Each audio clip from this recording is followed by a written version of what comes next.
So congratulations on Breath of Fire. I just watched the You. whole thing. So fascinating, so thorough. Very excited to talk to you both.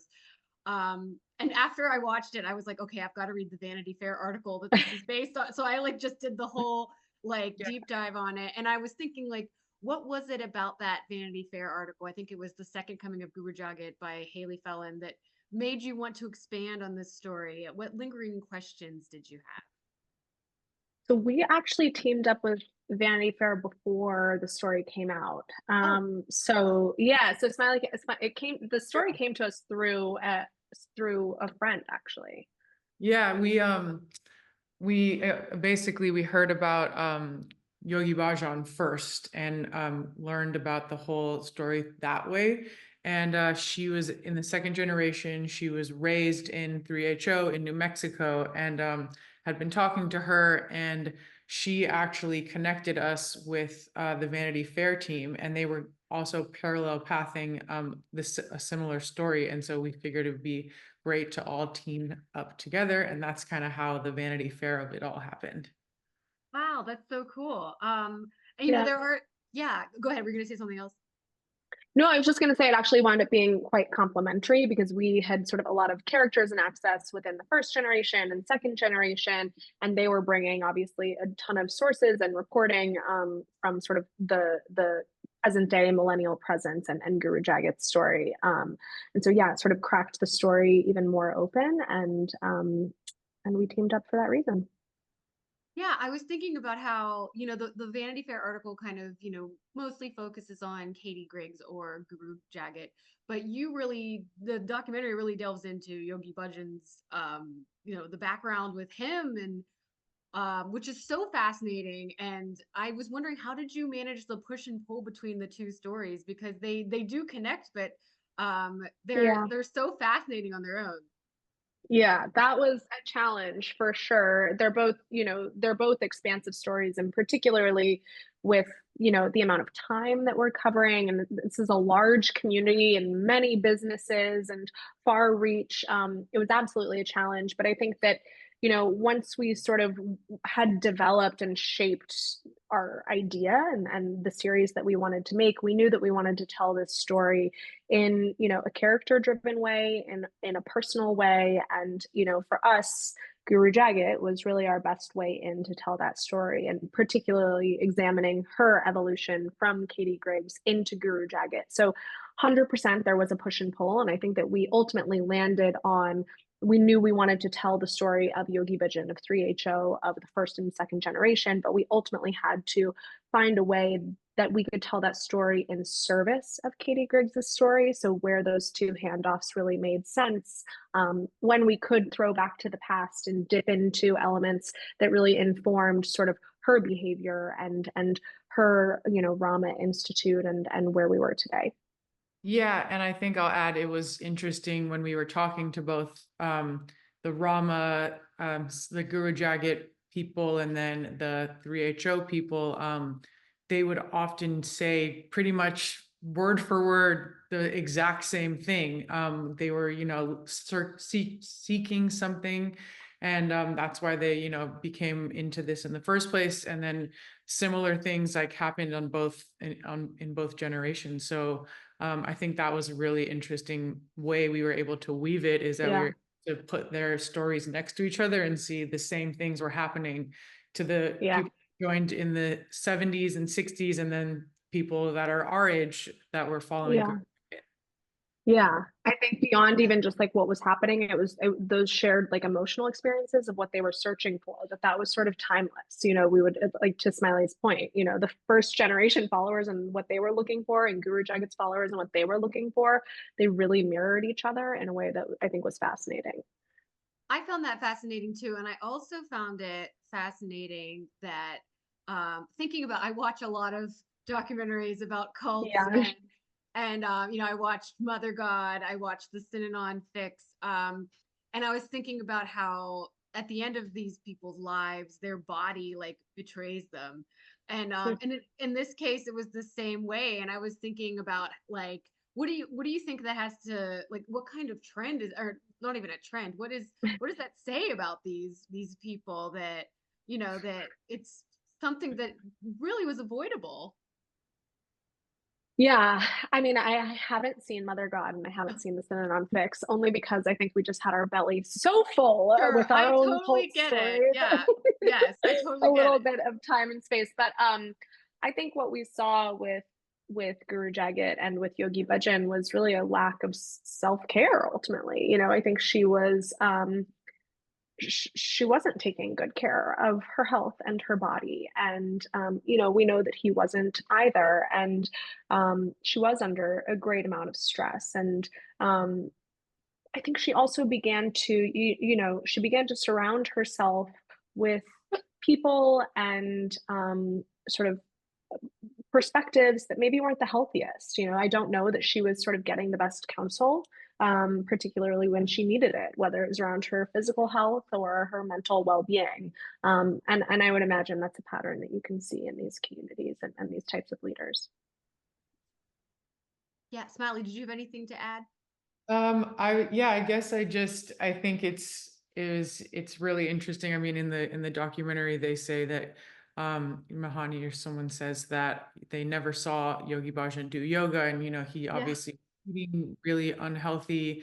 And Guru Jagat says she has the organs of a 17-year-old, so she's invincible. And so I think, yeah, there was probably just a lot of, like, you know, they thought that they were gods or above this certain, you know, just being a normal human. So yeah.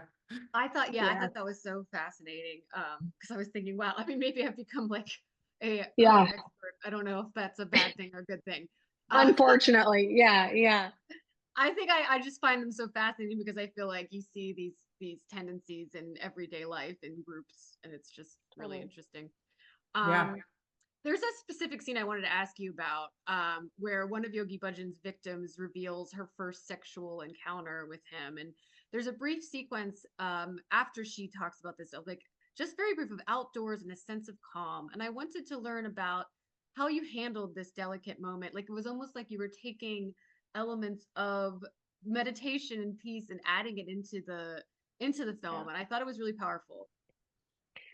I mean, Mahani is an incredible human and character, and her story is really heavy, and it's really hard to hear and to bear witness to and to sit through with her. And obviously, I can only imagine how hard it was for her to share. I mean, we were there, and it was difficult and it was painful. And I think that, you know, that moment of quiet, you know, cutting to sort of a landscape partially came from the experience of interviewing her. During her interview, and you see this play out a little bit, we begin talking about it, and she asks for a second. She's like, "Can I take a second?" And the cameras keep rolling, and you see her just sort of like turn inward, and she takes a breath, and she finds her own sort of inner peace and calm and fortitude, and then moves forward. And I think that we wanted to allow our audiences a similar space and a similar feel to, you know, give them a moment to take a breath and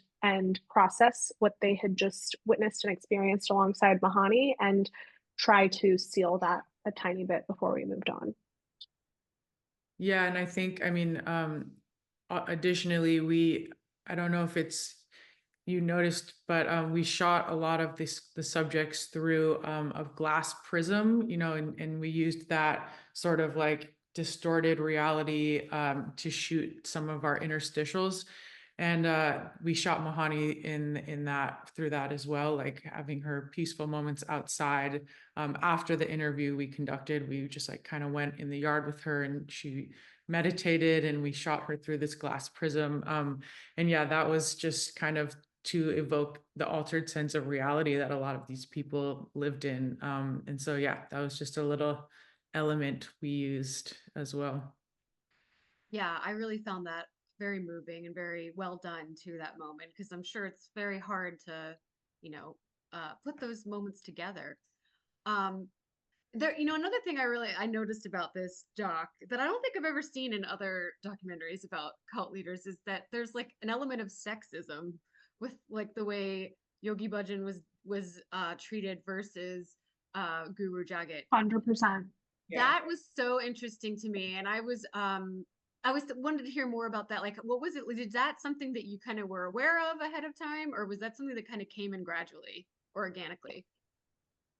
Yeah, I mean, we saw it for sure. It's interesting because the sexism sort of does two things, right? On the one hand, it makes Guru Jagat's rise to the top rapid because people are so happy to cheer on this female leader and female face.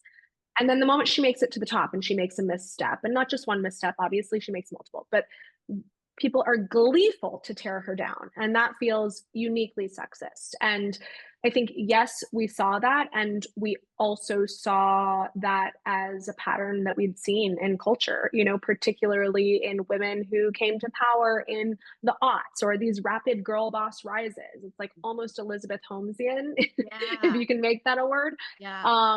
And so, yeah, I think we saw that and we wanted to call attention to that while also recognizing sort of the harm that she had caused along the way, that the criticisms were fair and valid, but perhaps was it outsized? Yeah, and I think even just it's interesting because there was an expose on Yogi Bhajan in Time magazine, and nothing happened. But there was a couple articles in Vice about Guru Jagat, and she was immediately. I mean, it's the internet; it's different world, obviously, Instagram and everything. But I think that was he had many opportunities to be canceled, Yeah, but that wasn't a thing, and so yeah, she got canceled real fast. yeah, yeah. It was just such a double standard that I think we all see and often live. But yeah, I mean, to Smiley's point, like being able to look back on Yogi Bhajan's like various horrific missteps and abuses and wrongdoings and the like shrug, slide it off, just like turn the other, look the other way, name a road after him. It's like really, really disproportionate. The way he talked about rape, like saying that like women, or like didn't he say like, oh, women are, if they're raped, it was they did something wrong. Like that was kind of Yeah. Yeah, we shocking. invited. He But said also, yeah, rape is always invited. It never just happens. I mean, yeah. it still like evokes a visceral reaction anytime I see and watch it. It's chilling and Yeah. vile. It's vile. It makes me think of Keith Raniere too with Nexium. I don't know if you watched that. I'm revealing all of Yeah. the ways, all the We did details. we definitely did watch that one. Yeah. Yes. Yeah. Yeah, it made me think of that too, which I wonder if he took, I'm sure he took things from people. But yeah, that was really interesting to me. Did you talk to any of the celebrities who took Katie's classes, and like did any of them like have feedback of why she kind of, you know, why they gravitated to her as like why it was a celebrity thing? Yeah, I actually didn't. I mean, Smiley, I'm trying to rack my brain. I No, don't think we directly did we? no, I mean, yeah, we kind of wanted to focus, more on the not celebrity aspect of it. It was, Yeah. it's interesting and flashy that they're there and they attended and they're part of it and they helped publicize and popularize it. But we definitely wanted to focus more on the people that, grew up in it and Lived it. Yeah. yeah, yeah. Yeah, that was just something I had a question about. Yeah. Yeah. And then I had one last question about um Guru Jagat's like kind of we spoke a little bit about this before about the end of her life, but like her mother said like she was like just kind of letting herself go at the end, and like she was 250 pounds, which weight has nothing to do with it, but I was wondering if there was more to it than like what else she was going through towards the end of her life. Like I know she had a series of bad mistakes, but I didn't know if there was anything else that you discovered that like uh Yeah. yeah, that kind of made her Yeah. like why her mother would say something like that. Yeah, I mean, I think a lot of it is what you see sort of unfold in the final episode, and that, the pandemic had happened. That obviously changed things drastically for a lot of people. I think she wasn't physically taking care of herself. I think she was becoming a little bit more conspiratorial. I don't know that she was consuming like sound advice or information. And I think that also, as sort of as the series shows, I think um, Rama and their finances were becoming more and more precarious. I think she was under a grave amount of stress. And I think that as sort of the public eye turned its attention to her, that stress only increased. You know, we had various sources reporting that various individuals above and around her were extremely tough on her, despite sort of, despite portraying that she was at the top of the pyramid. We know that others perhaps were influencing her and giving her directives. And I think the best that we can deduce is that she was under grave amounts of stress. I think beyond that, we'd probably be speculating. Yeah, I think that sounds exactly right. I mean, just, like we all were stressed out during the pandemic, just not even running a yoga studio. I mean, that Yeah. alone is going to be extremely stressful. And Rama still made it through. So, I think, I think she was under a lot of pressure with that. And then, like we said, our articles started coming out kind of, and really quickly the twist of the story happens. Yeah. So yeah, yeah. And I think, a line that we wanted to sort of toe carefully was like, is or was Katie a victim in her own right?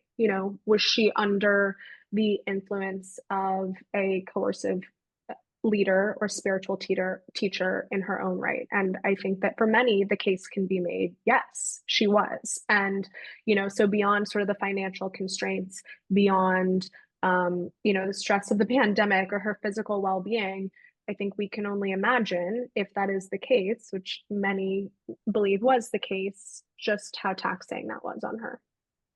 Yeah, that's really interesting. Wow. Thank you so much for this conversation. And thank you so much for the documentary. I'm adding, I've added it to my list of, I'm an occult documentary expert now, I feel like. I've revealed all the shows that I've watched. So Yeah. thank you so much for your time. Thank you so much. Appreciate it. You too.